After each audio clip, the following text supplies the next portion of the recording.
గురుభ్యో నమః. రాహు మహాదశ ప్రభావాలు. రాహు మహాదశ వ్యక్తులకు ప్రయోజనం చేకూరుస్తుంది. డబ్బు నుండి కెరీర్ టెన్షన్ దూరం అవుతుంది. రాహు మహాదశ ప్రభావాలు. రాహుగ్రహం పేరు విన్నప్పుడు చాలామంది భయపడతారు. రాహుగ్రహం యొక్క ప్రభావం ఎప్పుడు జీవితంపై అశుభంగా ఉంటుందని భావిస్తారు, కానీ ఇది నిజం కాదు. కొన్ని సందర్భాల్లో రాహుగ్రహం శుభదృష్టి ఉన్న వారికి కూడా ప్రయోజనం చేకూరుస్తుంది. ప్రత్యేకించి రాహు మహాదశ డబ్బు, సుఖం, సంపద, వైభవం మరియు ఐశ్వర్యం లభిస్తాయి. రాహు మహాదశ ఎవరికి మంచిగా ఉంటుందో తెలుసుకుందాం. రాహు మహాదశ ప్రభావం. శనిగ్రహం మరియు కేతుగ్రహానికి జాతక చక్రంలో ప్రత్యేక ప్రాముఖ్యత ఉంటుంది.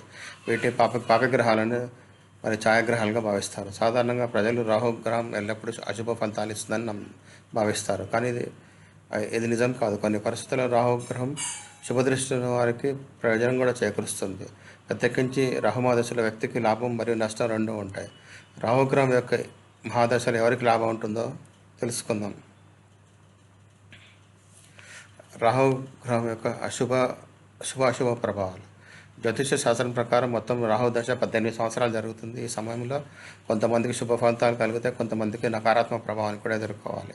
రాహుగ్రహం అకస్మాత్తుగా కలిగే సంఘటనలు దాతగా పరిగణించబడుతుంది. జీవితంలో అకస్మాత్తుగా వచ్చే మార్పులకు సాధారణంగా రాహుగ్రహం కారణంగా వస్తాయి. దీనికి తోడు రాహుగ్రహం అశుభ దృష్టి కారణంగా మనసులో గందరగోళం, మాటల్లో కఠోరత, తప్పుడు సహవాసాన్ని చిక్కుకుపోయే సంభావ్యత పెరుగుతుంది. ఇదే సమయంలో విదేశీ ప్రయాణం, సాంకేతిక రంగాల విజయం మరియు రాహు యొక్క శుభ ప్రభావం లభిస్తుంది. రాహుగ్రహం యొక్క మహాదశ యొక్క జీవితంపై ప్రభావం. జాతక చక్రంలో రాహుగ్రహం యొక్క స్థితి బలంగా ఉంటే లాభం ఉంటుంది. వ్యక్తి తన తీవ్రమైన బుద్ధి చాతుర్యత ప్రతిబంధనలు గెలుస్తాడు. దీనికి తోడు ధర్మం పట్ల వాళ్ళకి ప్రవృత్తి పెరుగుతుంది మరియు సమాజంలో గౌరవం పెరుగుతుంది. జాతక చక్రంలో మొదటి భావంలో లగ్నం అంటే రాహుగ్రహం ఉంటే దానిని లగ్నం యొక్క రాహుగ్రహం అంటారు. దీని శుభప్రభావం వల్ల వ్యక్తికి సమాజంలో గౌరవం లభిస్తుంది, బుద్ధి వికసిస్తుంది మరియు వ్యక్తిత్వంలో మెరుగుదిద్దుకుంటుంది. దీనికి తోడు జీవితంలో మార్పులు వస్తాయి. ఇవి వ్యక్తికి ప్రగతి వైపు నడిపిస్తాయి. అలాంటి వ్యక్తులు రాజకీయాల్లో తమ కెరీర్ను గడపాలి. రాజకీయాల్లో ఇవి కేవలం కీర్తి మాత్రమే కాకుండా ఆర్థిక స్థితిలో కూడా స్థిరత్వం వస్తుంది.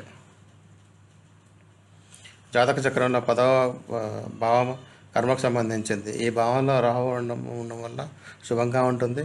ఎవరి జాతక చక్రంలో 10వ భావంలో రాహు ఉంటే వారు కెరీర్లో చాలా ఉన్నత స్థానానికి వెళ్తారు. అలాంటి వ్యక్తులు నాయకత్వ సామర్థ్యం చాలా మంచిగా ఉంటుంది. ఇవి ఏ పని చేసినా దాన్ని విజయం సాధిస్తారు. వ్యక్తులు రాజకీయాలు లేదా గూఢచార రంగంలో మంచి పేరు మరియు డబ్బు సంపాదించే అవకాశం ఎక్కువగా ఉంటుంది. జాతక చక్రంలో 11వ భావం లాభం మరియు ఆదాయానికి సంబంధించింది. ఈ భావంలో రాహు అంటే వ్యక్తి యొక్క ఆదాయం నిరంతరం పెరుగుతుంది. వ్యక్తి ఒకటి కాదు, అనేక మూలల నుండి డబ్బు సంపాదిస్తుంది. దీనికి తోడు అతడు తన కెరీర్ నుండి కూడా అసంతృప్తి చెందాడు.